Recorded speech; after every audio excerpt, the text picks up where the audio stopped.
Hey everyone, welcome back to my foundation classes real time classroom। तो guys, जैसे कि आपको अभी दिख रहा है, ये हमारा daily top 50 one liner test series, ठीक है। और आज आपको टेस्ट नंबर 1 दिख रहा है। अभी तक जो भी आपने टेस्ट दिया, ठीक है, वो हम लोग स्टॉप कर रहे हैं और हम लोग एक न्यू सीरीज इसी में चालू कर रहे हैं। और जैसे कि आपने थंबनेल में ही देखा होगा, ये टेस्ट सीरीज जो है आपका कॉस्मोस वन लाइनर बुक एक आता है, ठीक है, एनसीईआरटी बेस्ड है। क्लियर? आपको नाम याद रखना है, अगर आप पहले से पढ़ के रखना चाहते हो तो रख सकते हो। कॉस्मोस का है ये, ठीक है। उसी पे बेस्ड हमारा ये बुक हमारा ये टेस्ट सीरीज है। तो आप सब उस बुक से अगर पढ़ के इसको लगाना चाहते हो तो आपके लिए बेहद बेनिफिशियल होने वाला है। अगर नहीं पढ़ना चाहते हो, आप नहीं, आपके पास बुक है तो कोई बात नहीं, आप यहाँ से पढ़ लो। ये एनसीईआरटी बेस्ड क्वेश्चंस है और ये आपके एग्जाम के तैयारी में बहुत हेल्प करेगा, ठीक है। इसलिए हम लोग इसका एक न्यू सीरीज स्टार्ट कर रहे हैं। इसमें इसी बुक से सारे क्वेश्चंस रहेंगे, मिक्स्ड सब्जेक्ट्स के रहेंगे, किसी एक टॉपिक से नहीं रहेगा। इसलिए अगर आप लोग रेगुलर पढ़ते रहोगे तो कुछ टाइम जरूर लगेगा, लेकिन हम लोग ये पूरा बुक यहाँ पे हम लोग रिवाइज कर लेंगे। क्लियर? तो ये आने वाले किसी भी एग्जाम के लिए बेहद बेनिफिशियल है, इसलिए मन लगाकर इसको पढ़ना। क्लियर? तो चलिए स्टार्ट करते हैं आज का अपना पहला सेट। तो आज का आपका पहला क्वेश्चन है, भारतीयों को भारत के प्रशासन में भाग लेने का अधिकार किस अधिनियम के द्वारा प्राप्त हुआ था? भारतीयों को भारत के प्रशासन में भाग लेने का अधिकार किस अधिनियम के द्वारा प्राप्त हुआ था? कौन सा वो अधिनियम था जिसके अनुसार भारतीयों को भारत के प्रशासन में भाग लेने का अधिकार मिला था? ये था 1833 का चार्टर अधिनियम, ठीक है। अगला क्वेश्चन है, भारतीय विधान परिषद को बजट पर बहस करने की शक्ति किस अधिनियम के द्वारा प्राप्त हुई थी? भारतीय विधान परिषद को बजट पर बहस करने की शक्ति किस अधिनियम के द्वारा प्राप्त हुई थी? पहले बजट पर भारतीय विधान परिषद को बहस करने का अधिकार नहीं था, लेकिन अब मिल गया। किस अधिनियम से? तो 1892 का भारत परिषद अधिनियम, ठीक है। 1892 का भारत परिषद अधिनियम से यह अधिकार मिला। अगला क्वेश्चन है, केंद्रीय विधानमंडल सर्वप्रथम किस अधिनियम द्वारा द्विसदनीय बनाया गया था? केंद्रीय विधानमंडल सर्वप्रथम किस अधिनियम द्वारा द्विसदनीय बनाया गया था? मैंने पहले बताया हुआ है, यहाँ पे इस क्वेश्चन में कंफ्यूजन होता है, तो आपको आज जो भी बचा कुछ आपका कंफ्यूजन है उसको दूर कर लेना है, ठीक है। द्विसदनीय जब पूछा जाएगा तो आपका हो जाएगा 1919, ठीक है। क्या हो गया 1919 में? केंद्रीय विधानमंडल द्विसदनीय बन गया। क्लियर? और दूसरा क्वेश्चन यहाँ पे एक और क्या आता है, केंद्र में द्वैध शासन व्यवस्था किस अधिनियम से लागू की गई थी? अब बताओ, द्वैध शासन और द्विसदनीय, आपको दोनों में अंतर समझना है। तो द्वैध शासन अगर पूछा जाए तो आपका क्या हो जाएगा? 1935 का अधिनियम, ठीक है। द्विसदनीय क्या हो गया कि दो सदन, जिस तरह से अभी हमारे यहाँ लोकसभा और राज्यसभा है, ये हो गया दो सदन, इसको हम लोग द्विसदनीय बोलते हैं। तो ये स्टार्ट हुआ था 1919 में। लेकिन द्वैध शासन क्या हो गया? दोहरी शासन, ठीक है। प्रांत में अलग शासन, केंद्र में अलग शासन। क्लियर? इसको हम लोग दोहरी शासन बोलते हैं, जहां पे एक तरफ से ब्रिटिश के लोग शासन कर रहे थे और वहीं पे एक तरफ से इंडिया के लोगों को परमिशन दिया गया था शासन करने का, तो इसको दोहरी शासन बोलते हैं, ठीक है। तो ये स्टार्ट हुआ था केंद्र में 1935 में। अगला क्वेश्चन है, भारत के राष्ट्रपति को अध्यादेश निर्गत करने की शक्ति मूलतः किस अधिनियम से प्रेरित है?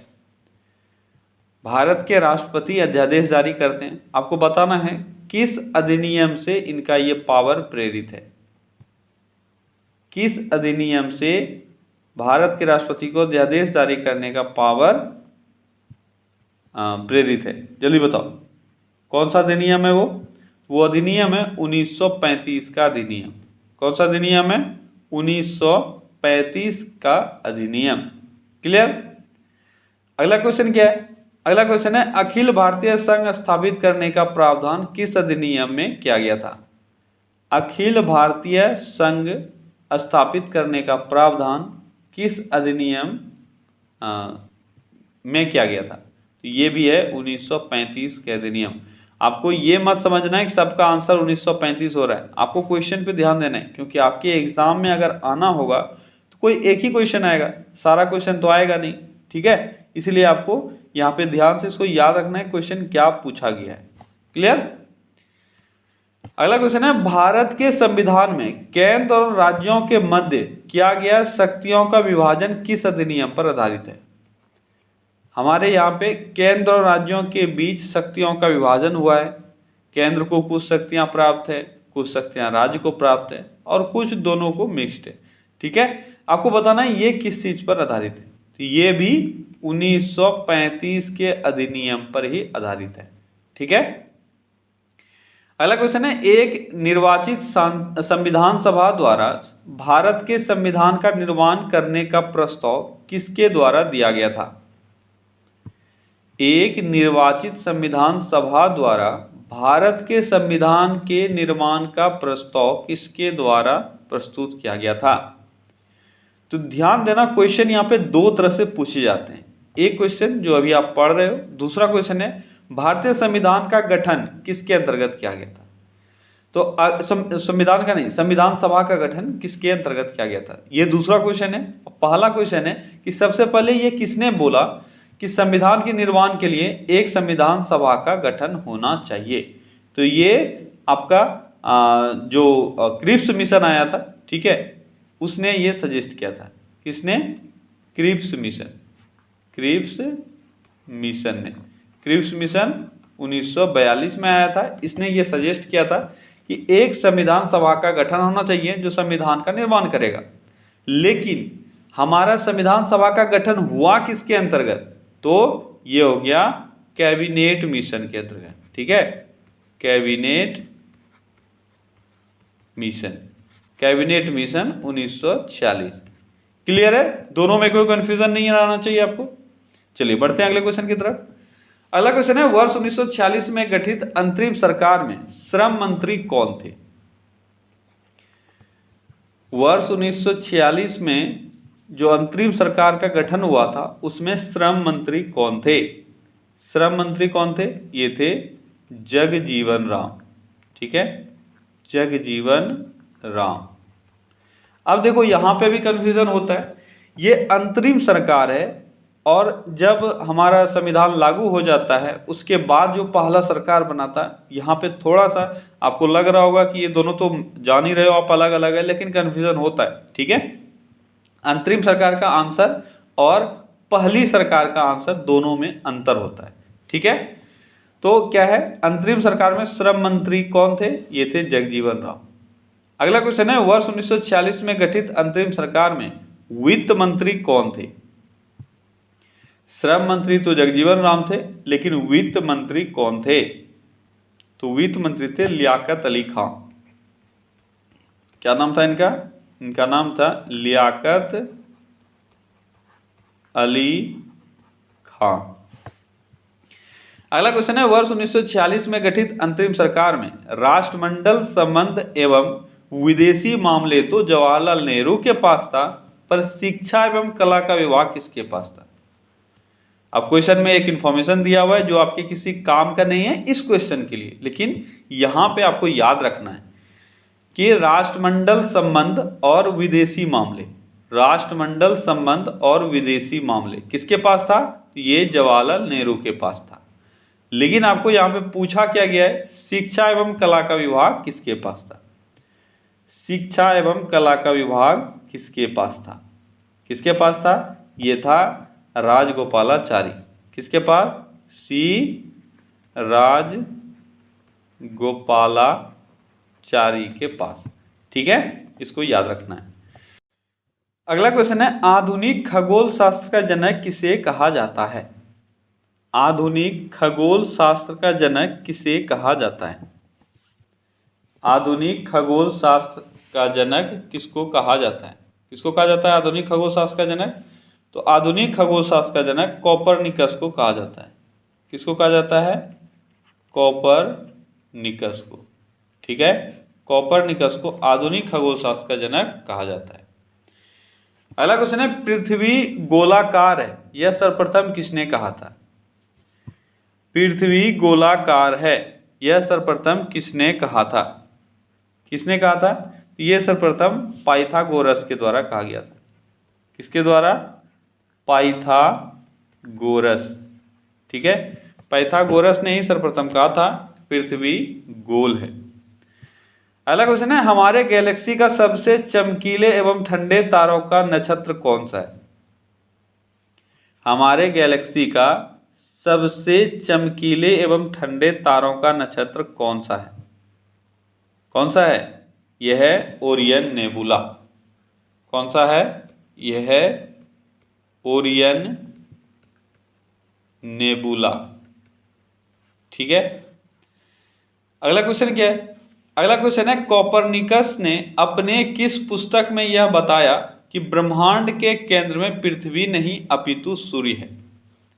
सारे क्वेश्चंस देखो, जितने भी क्वेश्चंस हैं बहुत इंपॉर्टेंट है। ठीक है, और आपको अच्छे से याद रखना है। क्या है क्वेश्चन? कोपरनिकस ने सबसे पहले ये आपको जानना है कि ये बात किसने कही है। ये बात कोपरनिकस ने कही है कि पृथ्वी केंद्र में नहीं है, हमारे सौरमंडल के केंद्र में नहीं है, बल्कि सूर्य है। आपको बताना है वो बुक कौन सा था जिसमें ये कहा गया था। किस बुक में कहा गया था कोपरनिकस के द्वारा ये? तो एक बुक था उनका जिनका नाम था कमेंटरिलस। क्या नाम था बुक का? कमेंटरिलस। ठीक है, कमेंटरिलस एक बुक था निकोलस कोपरनिकस का।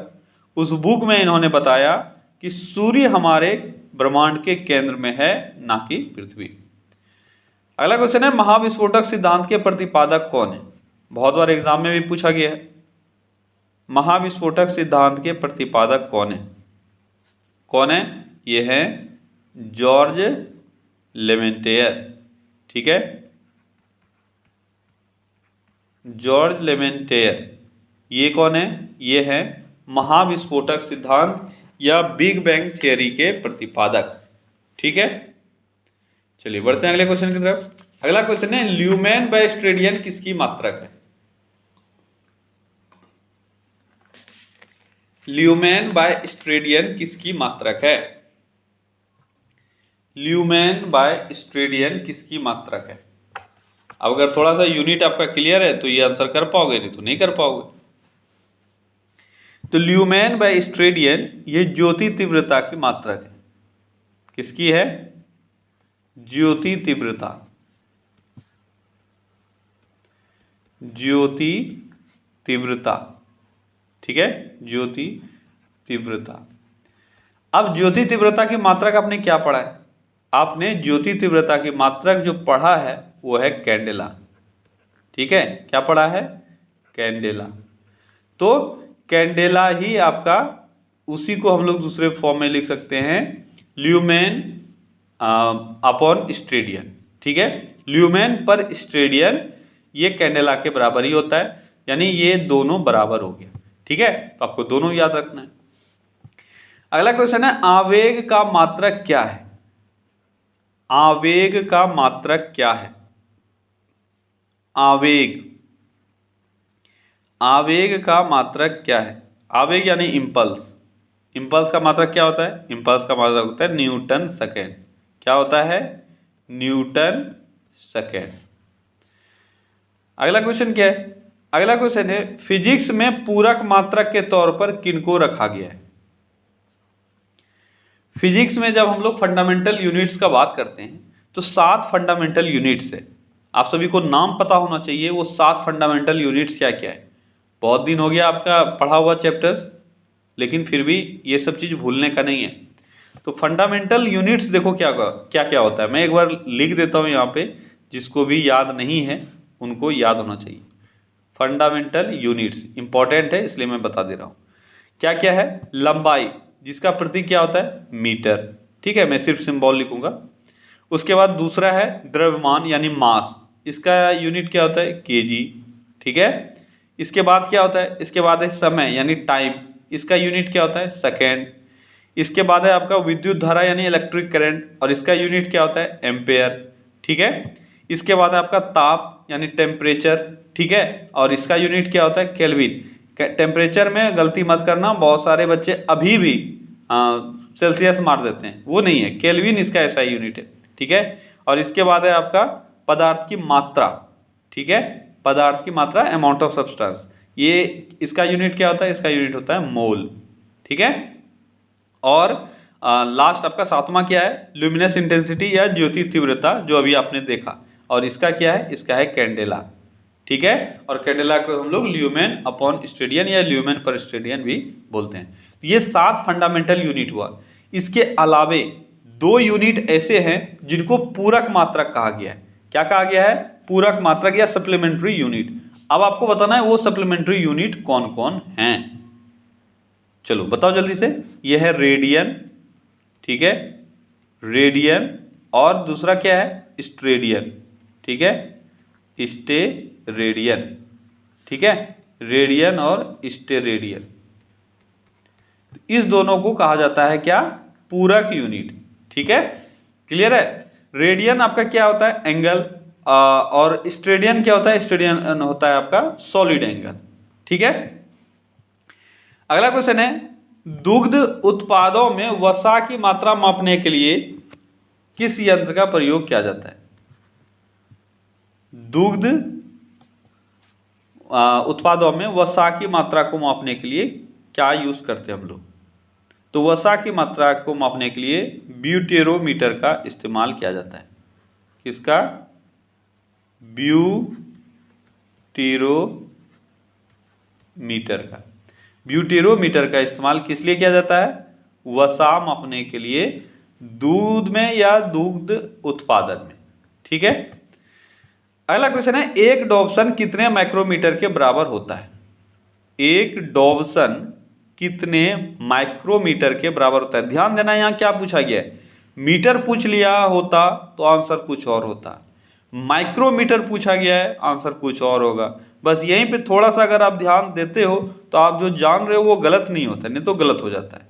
अब डॉप्सन क्या है ये भी आपको पता होना चाहिए कि ओजोन परत जो है उसकी मोटाई मापने की अगर यूनिट आपसे पूछी जाए तो वही है डॉप्सन।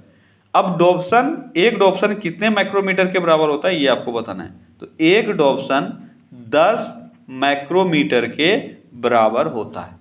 ठीक है, अगला क्वेश्चन क्या है? अगला क्वेश्चन है, परमाणु में कक्षाओं को भरने का क्रम किस सिद्धांत के द्वारा नियंत्रित होता है?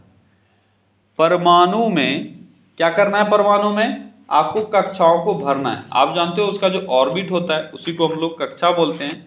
अब आपको बताना है कक्षाओं को भरने का जो सिद्धांत है वह किसके द्वारा नियंत्रित होता है? बहुत ही अच्छा क्वेश्चन है, जल्दी बताओ।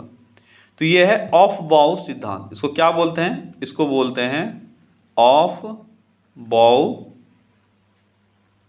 प्रिंसिपल। ठीक है, ऑफ बाउ प्रिंसिपल, या हिंदी में इसको ऑफ बाउ सिद्धांत बोल सकते हो। ठीक है, तो ऑफ बाउ सिद्धांत पर ही परमाणु में कक्षाओं को भरने का जो क्रम है वो निर्धारित होता है। ठीक है, अगला क्वेश्चन है, वे तत्व जिनकी परमाणु संख्या तथा द्रव्यमान संख्या भिन्न हो परंतु उनके नाभिक में न्यूट्रॉन की संख्या समान हो वह क्या कहलाती है? ध्यान देना है क्या पूछा जा रहा है? परमाणु संख्या और द्रव्यमान संख्या दोनों भिन्न है परंतु उनके नाभिक में न्यूट्रॉनों की संख्या समान है। बस यही तो आपको ध्यान देना है। हिंदी में लिखना आसान है क्योंकि हिंदी में आपका रहेगा सम न्यूट्रॉनिक। ठीक है, लेकिन 90% चांस आप एग्जाम में मान के चलो कि आपका ये टर्म नहीं रहेगा। आपका जो इंग्लिश वाला टर्म है आइसोटोन्स, ठीक है, यही हिंदी में भी लिखा रहेगा। इसको कहते हैं आइसोटोन्स। ठीक है, 2-3 टर्म है जिसको आपको क्लियर करके रखना है, आइसोटोन्स, आइसोटोप, आइसोमर, आइसोबार। ठीक है, ये सब टर्म में कंफ्यूज आपको नहीं होना है, नहीं तो अगर कंफ्यूज आप हो गए तो फिर सबका आंसर एक ही मार्क के आओगे। ठीक है, तो आइसोटोन क्या हो गया? टोन यहां देखो तो न्यूट्रॉन समान। ठीक है, आइसोटोप क्या होता है? आइसोटोप होता है उसमें न्यूट्रॉनों की संख्या अलग होती है लेकिन प्रोटॉनों की संख्या समान होती है। आइसोमर क्या होता है? आइसोमर इससे अलग है, छोड़ो किसी और दिन बताऊंगा, नहीं तो आप कंफ्यूज हो जाओगे। तो आइसोटोन आप याद रखो और आइसोटोप याद रखो। टोन हो गया न्यूट्रॉनों की संख्या समान और टोप में प्रोटॉनों की संख्या समान। अब याद रखने के लिए याद रखना, यहां पे देखो टोन आया 9 आया, 9 से न्यूट्रॉन, और आइसोटोप यहां प आया टोप, तो प से प्रोटॉन। ठीक है, इस तरह से भी आप याद रख सकते हो अगर आप कंफ्यूज होते हो तो। अगला क्वेश्चन क्या है, हीलियम के नाभिक में प्रोटॉन की संख्या तो 2 होती है पर न्यूट्रॉनों की संख्या कितनी होती है। हीलियम का बात किया जा रहा है, हीलियम के नाभिक में प्रोटॉनों की संख्या कितनी होती है 2, लेकिन न्यूट्रॉनों की संख्या कितनी होती है। तो न्यूट्रॉनों की संख्या भी 2 ही होती है। हीलियम के नाभिक में 2 प्रोटॉन और 2 न्यूट्रॉन होते हैं। अगला क्वेश्चन है, प्रोटॉन और इलेक्ट्रॉन के द्रव्यमान का अनुपात कितना होता है। प्रोटॉन और इलेक्ट्रॉन के द्रव्यमान का अनुपात यानी मास का रेशियो क्या होता है। ध्यान देना है क्या पूछा जा रहा है, प्रोटॉन और इलेक्ट्रॉन के मास का रेशियो। तो प्रोटॉन और इलेक्ट्रॉन के मास का रेशियो होता है 1837 या 36:1। ठीक है, कई जगह आपको 1836 भी मिलेगा, कई जगह आपको 1837 में मिलेगा, क्योंकि 1836 पॉइंट समथिंग होता है। ठीक है, यहाँ पे 1837:1 रेशियो आप रख सकते हो। अगला क्वेश्चन है, किसी एक ही परमाणु में 2 इलेक्ट्रॉन की चारों क्वांटम संख्या समान नहीं हो सकती है, यह नियम किस वैज्ञानिक ने दिया था। एक ही परमाणु में 2 इलेक्ट्रॉनों की चारों क्वांटम संख्या समान नहीं हो सकती है, यह नियम किस वैज्ञानिक ने दिया था। किसने दिया था, यह नियम पॉली के द्वारा दिया गया था। किसके द्वारा, पॉली के द्वारा। ठीक है, यहाँ पे ये है क्या, थोड़ा सा अगर आपको समझ में आता हो केमिस्ट्री तो आपको पता होगा कि कोई भी इलेक्ट्रॉन का जब हम लोग क्या बोलते हैं उसको हिंदी में, इलेक्ट्रॉनिक विन्यास, ठीक है, वो लिखते हैं तो उसमें 4 क्वांटम नंबर्स होता है, जिसको हम लोग energy, angular momentum, magnetic momentum और स्पिन के नाम से जानते हैं। ठीक है, आपको उतना दिमाग नहीं लगाना है, नहीं तो आप फंस जाओगे। तो ये चारों संख्या समान नहीं हो सकती, यही बोला जा रहा है यहाँ पे। ठीक है, अगला क्वेश्चन है, किस तत्व के समस्थानिकों की संख्या सर्वाधिक है। किस तत्व के समस्थानिकों की संख्या सर्वाधिक है। सबसे अधिक समस्थानिक किसका मिलता है, तो सबसे अधिक समस्थानिक मिलता है आपका पोलोनियम। किसका, पोलोनियम का समस्थानिक सबसे अधिक मिलता है, लगभग 33 समस्थानिक इसका है। अगला क्वेश्चन है, सल्फर डाइऑक्साइड में किस तरह का संयोजकता होता है।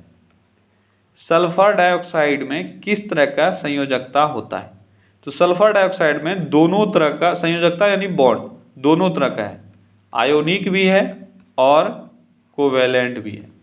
ठीक है, आयोनिक यानी आपका क्या बोलते हैं हिंदी में इसको, विद्युत संयोजन ऐसे करके कुछ नाम है इसका। ठीक है, और कोवेलेंट का है आपका सहसंयोजन। ठीक है, ये दोनों तरह का बॉन्ड आपको मिल जाएगा सल्फर डाइऑक्साइड। आधुनिक रसायन विज्ञान का जनक किसको माना जाता है। अगला क्वेश्चन है, आधुनिक रसायन विज्ञान का जनक किसको माना जाता है। ये भी बहुत बार एग्जाम में पूछा गया। क्या है आंसर आपका, आपका आंसर है लेवोजियर। ठीक है, लेवोजियर को आधुनिक रसायन विज्ञान का जनक माना जाता है। अगला क्वेश्चन है, एक ही तत्व में परमाणु का विभिन्न रासायनिक विन्यास दर्शाने की प्रवृत्ति क्या कहलाती है।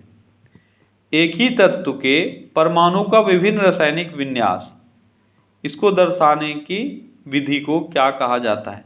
इसको अरूपता कहा जाता है। क्या कहा जाता है, सॉरी अपरूपता। अपरूपता क्या कहते हैं इसको, अपरूपता या डिसफिगरमेंट।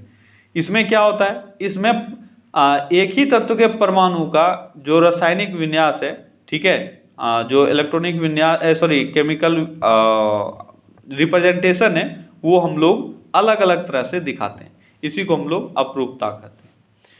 अगला क्वेश्चन है, किस मॉलिक्यूल का बॉन्ड एंगल अधिकतम होता है। किस मॉलिक्यूल का बॉन्ड एंगल अधिकतम होता है। बॉन्ड एंगल अधिकतम किसका होता है, किसका होता है, ये होता है कार्बन डाइऑक्साइड का यानी CO2 का। सारे क्वेश्चंस को आप याद कर लो आज के आज ही। अगला क्वेश्चन है, विभिन्न संस्कृतियों के वैज्ञानिक विवरण के तुलनात्मक अध्ययन को क्या कहा जाता है? सभी संस्कृतियों के वैज्ञानिक विवरण के तुलनात्मक अध्ययन को क्या कहा जाता है? क्या कहते हैं? जितना भी संस्कृति है उसका अगर आप वैज्ञानिक तुलनात्मक अध्ययन करोगे तो इसको क्या कहा जाता है या क्या कहा जाएगा? जल्दी बताओ क्या होगा सही आंसर आपका? आप इसका आंसर जान रहे हो, थोड़ा सा दिमाग पे जोर डालोगे आंसर आ जाएगा। इसको कहते हैं एथनोलॉजी। क्या कहते हैं? एथनोलॉजी। ठीक है, इसमें जितने भी संस्कृतियां हैं उसके वैज्ञानिक विवरण का तुलनात्मक अध्ययन हम लोग करते हैं। ठीक है, एथनोलॉजी। अगला क्वेश्चन है, जीव विज्ञान में वर्गीकरण विज्ञान के जनक कौन हैं? जीव विज्ञान में वर्गीकरण विज्ञान के जनक के रूप में कौन जाने जाते हैं? ये भी आप जानते हो, वर्गीकरण के वैज्ञानिक के रूप में फादर के रूप में किनको हम लोग जानते हैं? ये जानते हैं कैरोलस लिनियस को। किसको? कैरोलस लिनियस को। ठीक है, कैरोलस लिनियस को वर्गीकरण का पिता माना जाता है। अगला क्वेश्चन है, पुर्तगालियों ने भारत में सर्वप्रथम अपनी व्यापारिक कोठी कहाँ स्थापित की थी? पुर्तगालियों ने भारत में सर्वप्रथम अपना व्यापारिक कोठी कहाँ स्थापित किया था? पुर्तगालियों का अगर बात करेंगे तो इन्होंने अपना सबसे पहले व्यापारिक कोठी कहाँ स्थापित किया था, यही आपको बताना है। कहाँ स्थापित किया था? जल्दी बताओ। ये तो आप जान रहे हो, आपने बहुत बार पढ़ा है। क्या होगा सही आंसर? तो यहाँ पे आपका सही आंसर होगा कोचीन। क्या होगा? कोचीन। ठीक है, अब देखो यहाँ पे कुछ बच्चों ने सूरत आंसर लिखा होगा, तो इसका मतलब क्या है? आप कंफ्यूज हो गए हो। ठीक है, यहाँ पे आपसे पुर्तगालियों का फैक्ट्री नहीं पूछा जा रहा है, आपको व्यापारिक कोठी पूछा जा रहा है, तो आंसर आपका अलग होगा। ठीक है, आंसर इसमें कोचीन होगा। अगला क्वेश्चन है, पुर्तगाली उपनिवेश का प्रथम वायसराय कौन था? पुर्तगाली उपनिवेश का प्रथम वायसराय भारत में कौन था? पुर्तगाली उपनिवेश का प्रथम वायसराय भारत में कौन था? कौन था? ये था फ्रांसिस्को डी अल्मीडा। मैं सिर्फ अल्मीडा लिखता हूँ। ठीक है, फ्रांसिस्को डी अल्मीडा ये 1505 ईस्वी में भारत का पहला पुर्तगाली वायसराय बना था। ठीक है, अच्छा यहाँ पे मैंने पूछा है आपसे क्वेश्चन, कोई बात नहीं, चलो एक क्वेश्चन आपको मिल गया एक्स्ट्रा। फ्रांसिस्को डी अल्मीडा कब भारत में वायसराय बना? तो 1505 में ये वायसराय बना था। अगला क्वेश्चन है, भारत में तंबाकू किसने प्रारंभ किया था? तंबाकू किसने प्रारंभ किया था? तंबाकू किसने प्रारंभ किया था? तो ये पुर्तगालियों के द्वारा प्रारंभ किया गया था। किसके द्वारा? पुर्तगालियों के द्वारा। ठीक है, अगला क्वेश्चन है, भारत में प्रिंटिंग प्रेस पुर्तगालियों ने कहाँ शुरू किया था? तो प्रिंटिंग प्रेस भी भारत में सबसे पहले पुर्तगालियों ने शुरू किया। आपको बताना है कहाँ इन्होंने प्रिंटिंग प्रेस स्थापित किया था भारत में। तो ये गोवा में किया था। कहाँ किया था? गोवा में। और प्रिंटिंग प्रेस कब लगाया गया? तो ये लगाया गया था 1556 ईस्वी में। ठीक है, 1556 ईस्वी में उधर पानीपत का दूसरा लड़ाई हो रहा था और इधर पुर्तगाली जो है गोवा में वह प्रिंटिंग प्रेस लगा रहा था। अगला क्वेश्चन है, फ्रांसिस्को डी अल्मीडा ने ब्लू वाटर पॉलिसी किस महासागर में व्यापार को नियंत्रित करने के लिए लागू किया था? अब यहाँ पे दो क्वेश्चन आपका बढ़िया क्वेश्चन निकल के आता है। ब्लू वाटर पॉलिसी किसने अपनाया? तो ये फ्रांसिस्को डी अल्मीडा ने अपनाया था। ठीक है, अब आपको बताना है किस महासागर में व्यापार को नियंत्रित करने के लिए ये अपनाया गया था? ये हिंद महासागर में व्यापार को नियंत्रित करने के लिए। ठीक है, हिंद महासागर में। ठीक है, अगला क्वेश्चन है, केप ऑफ गुड होप के खोजकर्ता कौन है? केप ऑफ गुड होप के खोजकर्ता कौन है? केप ऑफ गुड होप के खोजकर्ता कौन है? केप ऑफ गुड होप के खोजकर्ता कौन है? कौन है केप ऑफ गुड होप के खोजकर्ता? तो ये हैं बार्थोलोम्यू डियाज। क्या नाम है इनका? इनका नाम है बार्थोलोम्यू, या लोम भी कहीं पे लिखा रहेगा, बार्थोलोम्यू डियाज, ठीक है, बार्थोलोम्यू डियाज। इन्होंने केप ऑफ गुड होप खोजा था। अगला क्वेश्चन है, भारत में पुर्तगाली शक्ति का वास्तविक संस्थापक किसको माना जाता है? वो वास्तविक संस्थापक माना जाता है अल्बुकर्क को। किसको? अल्बुकर्क को, क्योंकि यहाँ पे पुर्तगालियों का वर्चस्व स्थापित अल्बुकर्क ने ही किया था। ठीक है। अगला क्वेश्चन है, किस वायसराय के काल में गोवा को पुर्तगालियों का औपचारिक मुख्यालय बनाया गया? किस वायसराय के काल में गोवा को पुर्तगालियों का औपचारिक मुख्यालय बनाया गया था? किसके काल में? तो नीनो डी कुन्हा के काल में। किसके काल में? Nino da Cunha. ठीक है, नीनो डी कुन्हा, ये पुर्तगाल का एक वायसराय हुआ और इसी के काल में गोवा को औपचारिक रूप से मुख्यालय बनाया गया था। एक्चुअल में मुख्यालय तो गोवा था ही, लेकिन औपचारिक रूप से इन्हीं के काल में बनाया गया था। अगला क्वेश्चन है, पुर्तगालियों के पश्चात भारत में व्यापार करने कहाँ के निवासी आए थे? ये तो आसान सा क्वेश्चन है। पुर्तगालियों के बाद भारत कौन आए थे? ये आए थे डच। ठीक है, पुर्तगालियों के बाद कौन आए थे? ये आए थे डच। अगला क्वेश्चन क्या है? अगला क्वेश्चन है, भारत के केंद्रीय मंत्रिमंडल से त्यागपत्र देने वाले प्रथम मंत्री कौन थे? भारत के मंत्रिमंडल से त्यागपत्र देने वाले प्रथम मंत्री कौन थे? जल्दी बताओ। प्रथम वो मंत्री कौन हुए जिसने मंत्रिमंडल से त्यागपत्र दिया था? कौन थे वो? वो थे श्यामा प्रसाद मुखर्जी। क्या नाम था उनका? उनका नाम था श्यामा प्रसाद मुखर्जी। ठीक है। अगला क्वेश्चन है, रमन मैगसेसे अवार्ड विजेता प्रथम भारतीय कौन हुए? वह शख्स कौन हुआ भारत का जिसने रमन मैगसेसे अवार्ड जीता था? रमन मैगसेसे अवार्ड जीतने वाला प्रथम भारतीय कौन था? ये थे आचार्य विनोबा भावे। ठीक है, इनको पहला पुरस्कार भी मिला था। ये सिर्फ भारत के ही नहीं थे। अगर पूछा जाए कि रमन मैगसेसे अवार्ड का प्रथम विजेता कौन है, तो भी वो विनोबा भावे ही होंगे। ठीक है। अगला क्वेश्चन है, ओलंपिक में वैयक्तिक स्पर्धा में भारत के लिए स्वर्ण पदक विजेता कौन है? ओलंपिक में वैयक्तिक स्पर्धा यानी सिंगल रूप से जो भी उसमें कॉम्पीट करने के लिए गया हुआ था, उसमें भारत के लिए स्वर्ण पदक विजेता कौन है? यह है अभिनव बिंद्रा। अभिनव बिंद्रा। ठीक है, इनको वैयक्तिक रूप से स्वर्ण पदक मिला था। ये जानते हो, एक शूटर है। ठीक है, 10 मीटर एयर राइफल शूटिंग में इनको ये मिला था। कब मिला था? 2008। अगला क्वेश्चन है, भारत आने वाले प्रथम ब्रिटिश प्रधानमंत्री कौन थे? भारत आने वाले प्रथम ब्रिटिश प्रधानमंत्री थे हेराल्ड मैकमिलन। ठीक है, हेराल्ड मैकमिलन। अगला क्वेश्चन है, प्रथम भारतीय पायलट कौन थे? ये भी आप जानते हो, आसान सा क्वेश्चन है। कौन थे? JRD टाटा। JRD टाटा। ठीक है, तो क्या गाइस, तो यहाँ पे आज आपका 50 क्वेश्चन पूरा होता है। आज का सेशन हो सकता है आपका लेंदी हो गया होगा। ठीक है, क्योंकि आज क्वेश्चंस थोड़े बड़े बड़े थे। तो देखो, अब इसी तरह से चलता रहेगा, किसी दिन छोटा किसी दिन बड़ा, लेकिन 50 क्वेश्चन का टारगेट जो है उसको मैं नहीं छोड़ूंगा। पहले 15 से 20 मिनट का होता था, अब 20 से 30 मिनट का आपका क्लास होगा।